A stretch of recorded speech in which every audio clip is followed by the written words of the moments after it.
Hello and welcome to Mindset with Namisha, another class.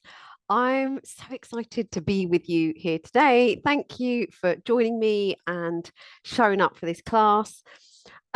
First of all, what I'll say is that you're going to have some aha moments, you're going to have some thoughts, you're going to feel inspired and energized and have a new train of thinking.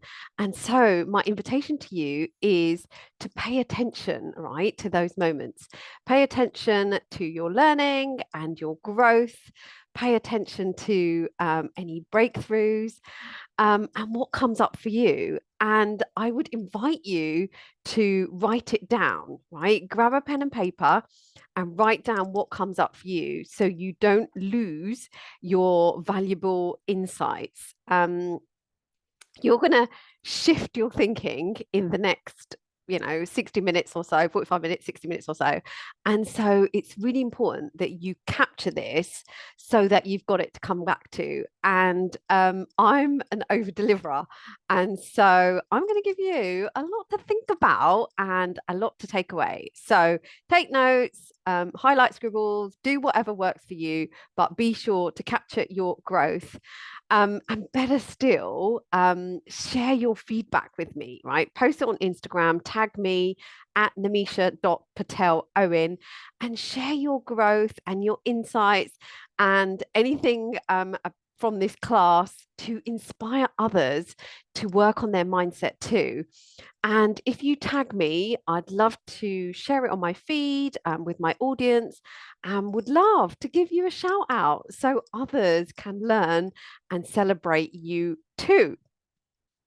So I'm Misha. I'm super grateful to be with you here today on a Mindset with the Misha class. If this is your first interaction with me, it's so nice to meet you. And if you're not quite sure what I do, I'm a mindset coach at Mindset with Namisha and creator of Be the Energy program. I help high achieving, heart centered women stop doubting themselves. Well, this is what we do.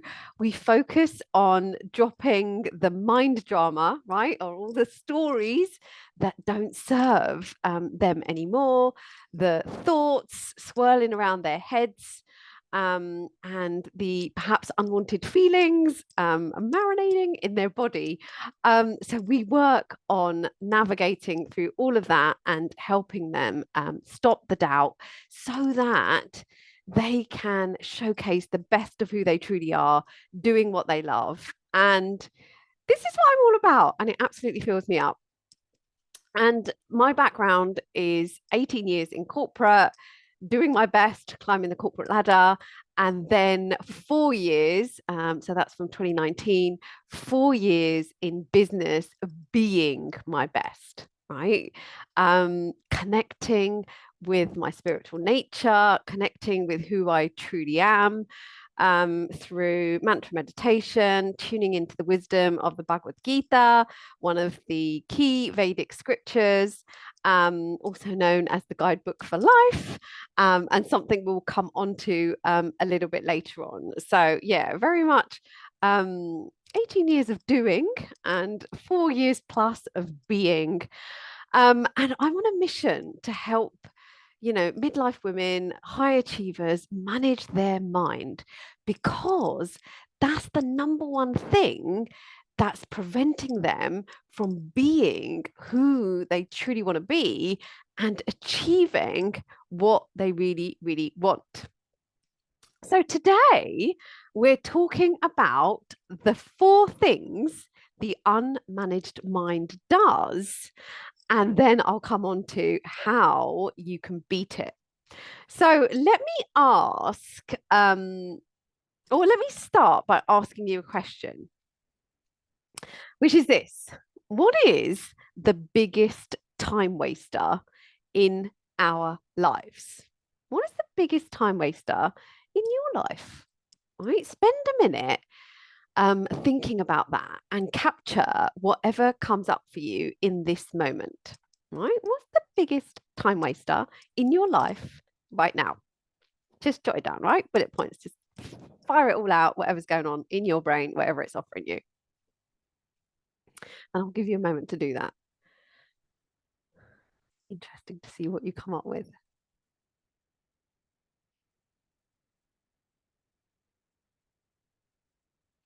Here's the thing. Our biggest time waster is not Netflix or our phone, right? Or the TV. Yes, they can be consuming. And in kind of this generation, we can spend a lot of time on them, right? We're all guilty of it, right? So it's not Netflix, it's not our phone, it's not TV, it's not sleeping, right? Or it's not anything we do externally, right? And you can see what you came up with on your list. It's none of those things unless you wrote our biggest time waster is our brain, right? It's our mind because it's overthinking and procrastinating and questioning and judging and spinning and swirling around, worrying, and comparing and doubting, right? One of the biggies that I work on and help my clients with.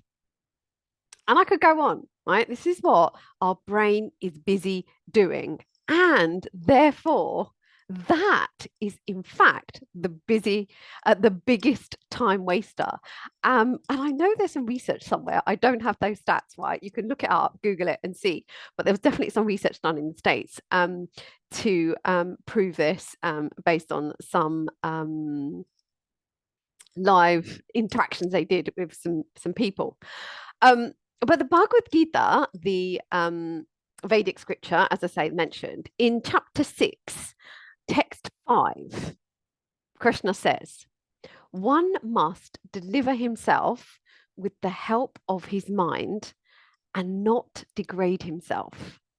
The mind is the friend of the conditioned soul and also his enemy too.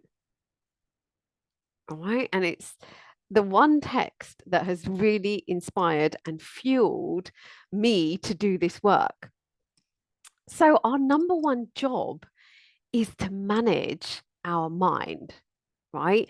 And let's just be clear, this is different to controlling the mind, right? It's not about controlling the mind, it's about managing the mind. Our mind has free will, right? And it will do what it wants, quite frankly. And if we're trying to control it, that's a different ball game, and that's not what it's about. It's about managing the mind and like befriending our mind, right? Make it our friend and not allow it to become our enemy, right? We've got to use our brain for us rather than against us and make it work in our favor in what we want to do and who we want to be rather than blocking it from doing those things. And I first learnt this idea when I was off sick back in 2018, just before I left corporate. And I had a cocktail of 3 different viruses. I lost my voice and I was super fatigued. I was poked and prodded. I had blood tests like daily, so it seemed. I had various procedures and scans and oh my gosh, like all the things. And was basically told there was nothing they could do, right? The results that were coming back from all these various tests were coming back okay. And I was repeatedly told that for someone my age and my wellness, that I should just recover. And after being off sick for 3 months, right, 12 weeks, and I distinctly remember this, right? And it was the 4th sick note that I got for another month, right? My GP wrote me off sick for another month, right? I knew something had to change, right? And it had to change from within, right? Because like medically and biochemically, so to speak, I was okay. And that was what the results were coming back as. Well, there was a few anomalies, and I wasn't 100% in certain areas, but certainly there was nothing underlying and no biggie in terms of a diagnosis or a condition that I had. So it very much became mind over matter, right? Until that point, I was very much in like what I call default energy of, like, this sucks, right? I'm sick and I'm tired. And what happens if I don't get better? I'm missing out on so much. I'm lonely. I've got nobody. Right? What are people thinking of me at work? And what am I going to do? Right? There's just this underlying, oh my God, like, what is this? And what am I going to do? And my brain was essentially keeping me sick, right? Initially, right, early on, up to that sort of 12-week mark, it was focused on me not getting better. And in fact, there were times where I was actually imagining and daydreaming what it would be like if I didn't, right? How would I take care of my kids who were 1 and 5 back then, right? What would I do about work? And, my real desire to want to keep fit and active and be healthy. And, how would I fulfill my passion to help others navigate through change, which was what I was all about, right? And I was very much using my brain against me, right? Unknowingly, of course, right? Hindsight's a wonderful thing. Unknowingly, this is what I was doing. And then when I started like immersing myself into wellness practices and this idea of thoughts create results, right? What I'm thinking is who I become, right? The famous quote by the Buddha, and other things that I was exposed by, I realized that I can also focus on getting better, right? I can focus on how and what will help me recover faster. And from this energy, like, so much shifted for the better. Like, genuinely, this is who I am now, right? And I made it my mission to fuel my mind, body, and soul, right? All of it to get better, because there were so many different things I could do, so many different practices, different things work for different people. And I was kind of navigating what was good for me. Like, for example, I was veggie anyway, but I went vegan. I was spiritual anyway, but I went much deeper into yoga and meditation. I was a monk for 7 days at the Hare Krishna temple. I connected with nature, right? I went for walks and really immersed myself in the beauty of the world around me. And I used my brain for me, right? I took my brain to a place of seeing the goodness that was in front of me, the goodness that would fuel me to get better, and how I was in that life, right? As a well person doing my thing. And over time, thankfully, I got better. I left corporate, qualified as a coach, and started my beautiful business. And I like to think of it as a gift wrapped in sandpaper, right? Delivered perfectly from God, from Krishna at the time that I needed it and was ready for it. So, can you see how important it is to manage our mind, right? And it can be any scenario, right? No matter what you're going through, no matter who you are, right? We're all living humans and we all have the human brain, right? And if you have the human brain, it needs to be managed, right? It needs to be worked on, it needs to be exercised, it needs to be fueled, because the unmanaged mind does 4 things. And this is what we're sharing here and now. And to make it easy for you to remember, it's in the acronym MIND, right? So, number one is the unmanaged mind magnifies, right? And we spoke a little bit about that in my story, right? It magnifies problems and issues in a way that is just not the truth, right? It almost like over dramatizes the situation. And one of my clients recently was talking about like this idea of catastrophizing, right? It just magnifies a situation that may well be tricky, right? It may well be a challenge or something difficult that we're navigating, but it makes it into something that it just isn't. It just isn't is right. It isn't right. It magnifies it. It makes it bigger. It makes the problem seem so much more bigger and out of control and unmanageable. And genuinely, I experienced this in, as I say, that my batch of the sickness story, and I was like my brain was magnifying in terms of what I might have, and how bad it is, and then like I didn't even have the diagnosis, right? It wasn't even a thing, but my brain had gone there, and obviously that then just sent me down into, um, a train of thought that just did not serve me. So the brain magnifies. And my question to you is, how is your brain magnifying a problem or an issue for you right now? Right? Spend a minute to just think about that.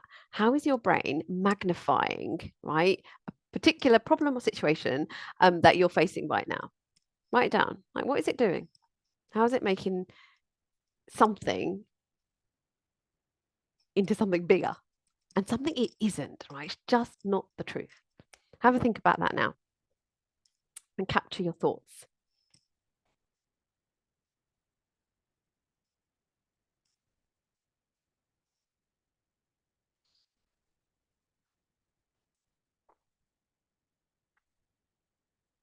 So, number two, the unmanaged mind likes to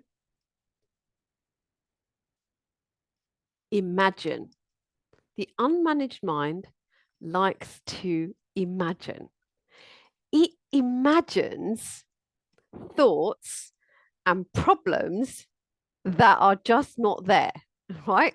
It manufactures a whole lot of drama that's just not useful, right? It imagines and sees things worse than they are, rather than just seeing them as it is, right? And the example here I'd use, which is one of my clients this week actually, and she had a meeting with her boss, and she had some feedback which went really well, and then she had a particular ask that she wanted to make about getting some help, and she had that conversation, and then afterwards we had a chat about it, and she wasn't overly pleased with how the conversation went. But interestingly, after the conversation, she realized that actually the conversation went perfectly fine, right?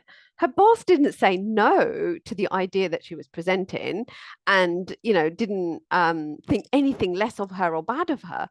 But after that conversation, her brain totally just went to, oh, it's a no for me. It didn't work. The conversation was really, didn't go well. I didn't show up well.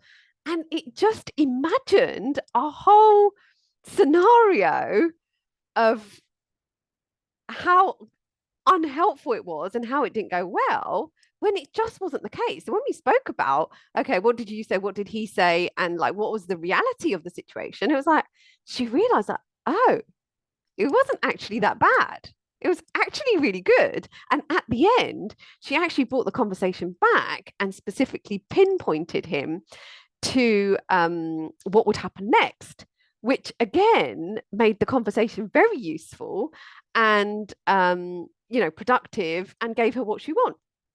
But in between, right before the coaching, her brain had imagined a whole sequence and train of things that was just not the truth. So Our brain likes to imagine and problems and thoughts and take us down a path that's just not useful. So let me ask you, how is your brain imagining thoughts and problems that are not there or that are not useful?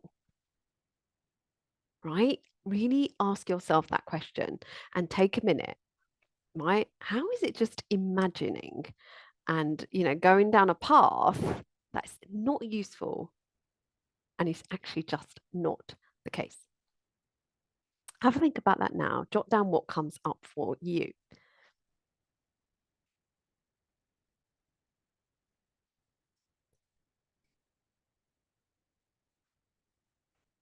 It likes to imagine. It likes to imagine. It's very creative, our brain. Right. So, number 3 acronym, the N in mind, is that our brain likes to neglect. Right? Our brain likes to neglect. It neglects to see the goodness in front of us, right? It neglects to see what you have done, what you have accomplished, the decisions that you have made, right? How you are doing really well, right? How good you are, right? How amazing you are. And what's good about you, and it neglects the habits and routines that serve you and fuel you, that you do day in day out, right? And instead it focuses on the not so good, right? It focuses on what you haven't done yet and how behind you are, and how you're not good at something, and how you still got all this left to do, and how you said you would do this and you didn't do that. So it neglects to see all the good stuff and all the progress and all the achievement, and all, the goodness. And instead it focuses on the lack. And one of the examples I would use here is that I was trying to clean up my my gut, so to speak, and I was working on just trying to give my gut some relief. And I've been practicing intermittent fasting for ages, right? Absolutely ages. Probably just after I was in that sickness patch, as one of the good practices I could do. And like, it's just become habitual, right? I just do intermittent fasting. And for me, it looks like 14 hours of not eating and 10 hours of eating, essentially. And that makes up my 24 hours, right? And I have a set time of doing that, but essentially that's what it is. And my brain just decided to neglect the fact that I had been doing this amazing practice, and it was just giving me a hard time for, kind of not eating well. And I was getting into a little bit of extra treats and this and that. And it's just so minor, like it's so minor. But my brain just neglected the fact that, and actually, I've got a clean diet, I'm vegan, I do intermittent fasting, drink lots of water, herbal teas, like all the goodness. And it just chooses to forget that. And it's like, no, no, this is not what we're doing, right? So let me ask you, how is your brain neglecting to see the goodness that is in front of you, right? And like, pick a topic or pick a area of your life, whatever that might be, just quickly to capture, like, what's some of the goodness that your brain's just chosen to neglect and forget about and just kind of move on from. It's like, yeah, but look at all this stuff that you don't do and haven't done, right? What is those things? Capture those now.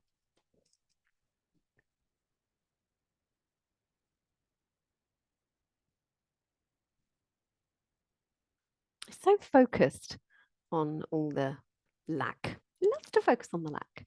But that's not what I'm about. I'm all about focusing on the goodness. So what is that goodness that you are already, and that you do already, and that you bring already? Like, what are those good things? Let's hear it. Capture those down.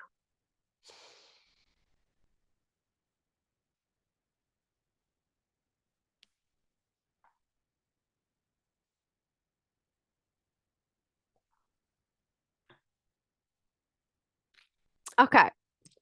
And the number 4, what the unmanaged mind does. The D is for it distracts. It distracts us. 100%. It distracts us from doing the things that we set out to do, right? Who's set a goal, right? Who set a goal at the beginning of the year, beginning of the month, whatever it might be, with all good intention, got a plan, kind of know what you're doing, and then your brain just wants to distract you from that goal. Right? It wants to take you down a path of doing other stuff or focusing on other stuff. And it can be really sneaky. And it can do it in a way where it can be really innocent. And you think that, this is in service of the goal, and it really isn't, right? It is not what you set out and want to be doing. It But it distracts you, right? And the other example I would say is who has set an alarm, right? You set your alarm the night before to work out, right? And this doesn't happen to me, but it's just an example that I'll use if I may. But you set your alarm the night before. You have an intention of working out, doing yoga, going for a run, whatever it might be, right? You set out your clothes, you do everything, you know exactly what you're doing. It's all set. Put your alarm on. Come the morning, the alarm goes off, and what do? What does your brain offer you? Um, Sometimes it does offer me, I'm tired. I'm feeling tired, right? And I noticed that. And this really did come up when the kids were young and they were waking up, 2, 3 times a night, feeding or whatever it was, right? At the time, I can't even, oh, it was all a blur. But yeah, I often set the intention of doing the workout, but come the morning, it was just like, oh my gosh, I'm so tired. Like, no. But more often than not, thankfully, because my brain is actually just wired for being fit and active, and I just know the goodness that it brings. I had to just notice that thought, right? I had to notice that my brain was distracting me from what I want to be doing and what I intended to be doing. And then you have a choice, right? You have a decision to be made. What do you do? Do you listen to that distracted mind, or do you not listen to that distracted mind, right? And do you honor the intention that you set in the first place? So the brain likes to distract us from doing the things we set out to do. So, how is your brain doing that to you? How is it distracting you from your goal or from a particular project or an activity or an intention that you've set? And how is it sneakily distracting you from actually just committing to that and doing it? And it might be because of the discomfort, right, that it brings, right? The discomfort is usually the reason, right? There's some unwanted feeling that we don't want to be feeling that's preventing us from doing it. That's why your brain does that. But what is it, right? We'll come on to that another time. But what is it? Let's hear those distractions, capture those down for you so you know, right? And you can tell your brain, right? I'm on to you. I know exactly what you're doing. And I get to decide. And on this occasion, we are committing to what I said. What are those things? Take a minute to capture those down.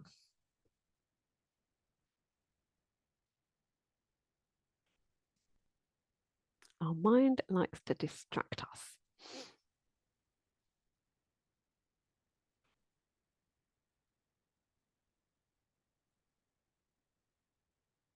And sometimes, right, it distracts us, right? This idea of, like you're driving and it's like habitual that you're going from A to B.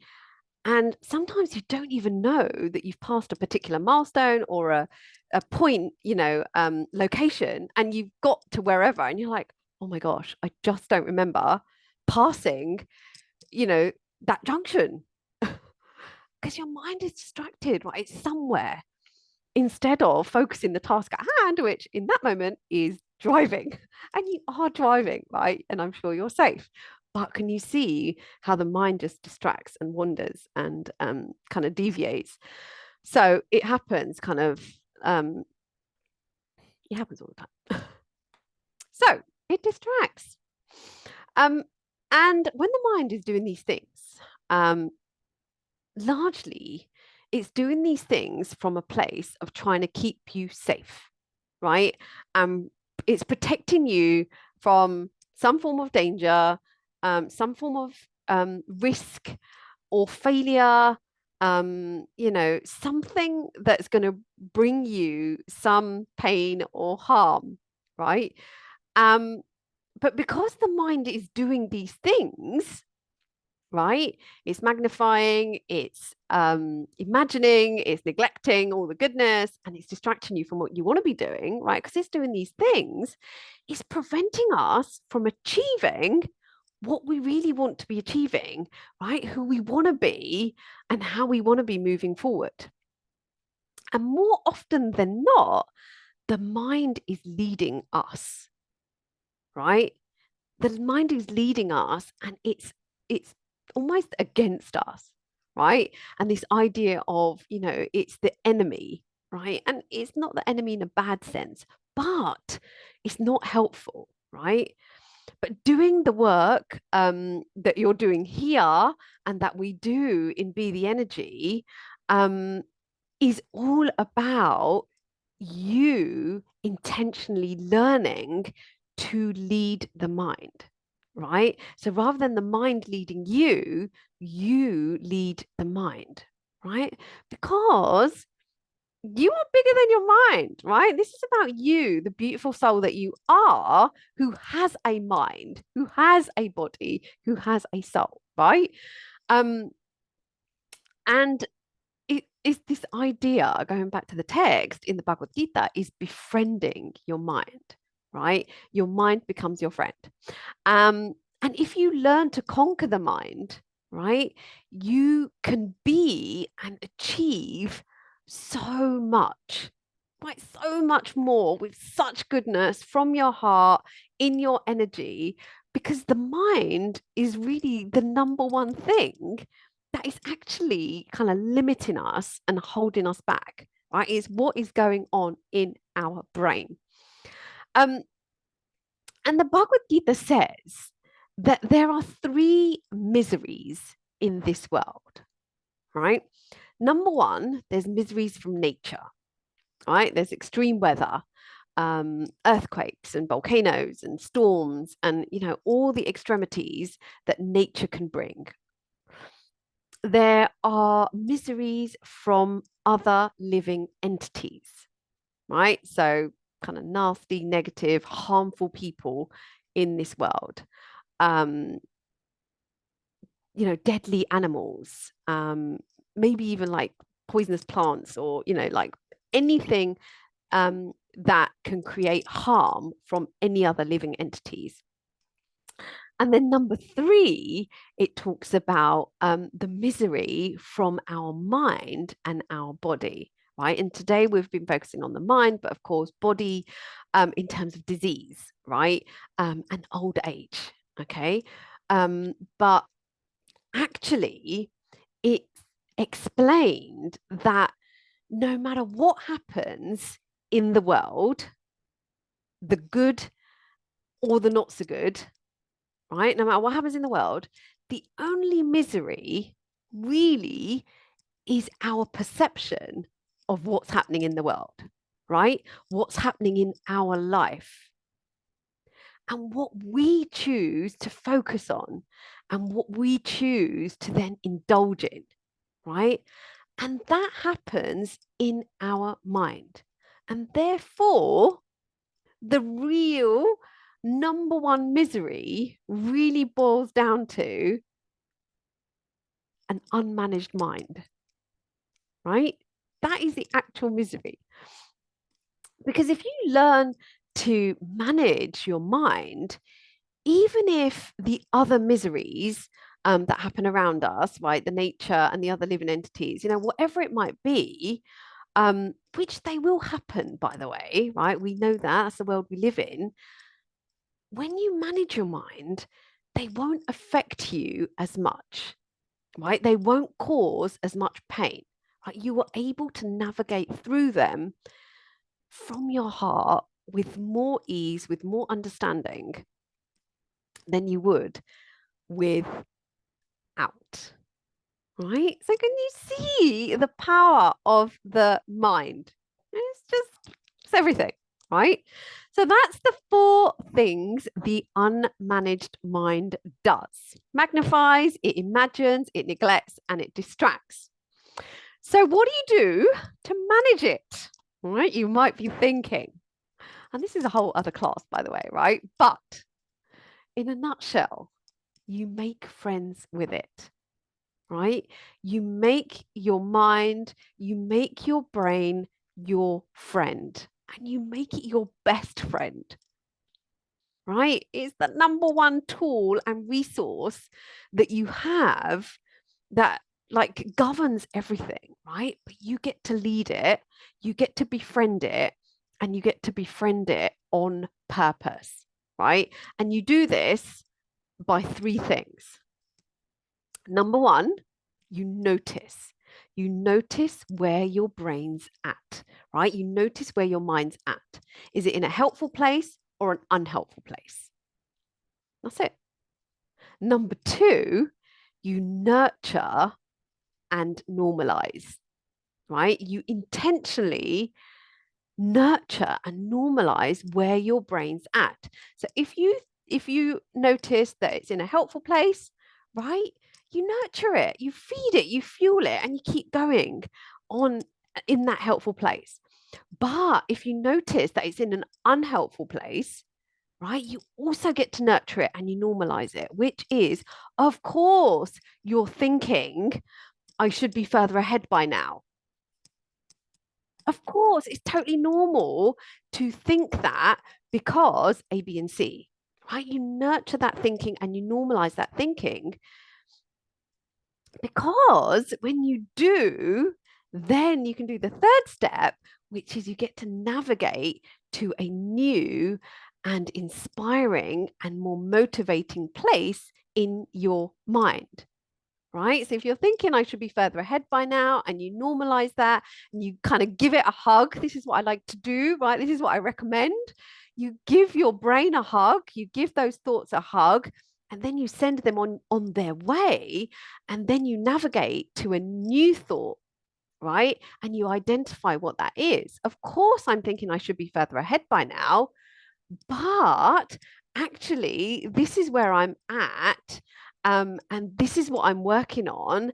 And this is really important to me because A, B, and C, right? So you notice, you nurture and normalize, and you navigate to a new and inspiring place in your mind. So this is how you can manage your unmanaged mind. And you can always come back to this no matter where you find yourself, no matter what's going on, right? You have to ground yourself in the present moment. And if you need a prompt, literally the question I would offer you, and this is what I offer my clients all the time, stick it on a post-it in front of you. What am I thinking? That's it. You just get to ask yourself, what am I thinking? Right? You pause, you breathe, right? Connect with yourself, go in your heart and ask yourself, what am I thinking? What is my brain offering me? Find those thoughts and then do that 3-step process, right? And that simple and yet super insightful question will reveal all. This is your work, right? This is the work that we do. finally, let me leave you with a thought, something for you to take away and something for you to practice, which is this. When I manage my mind, anything is possible. I love that thought. When I manage my mind, anything is possible. Like when you think that, how does that make you feel in your body? Right? When you think that thought, how does that make you feel? For me, there's just this real kind of like compelled, go out there, go do my thing. Like, yes, come on, let's go.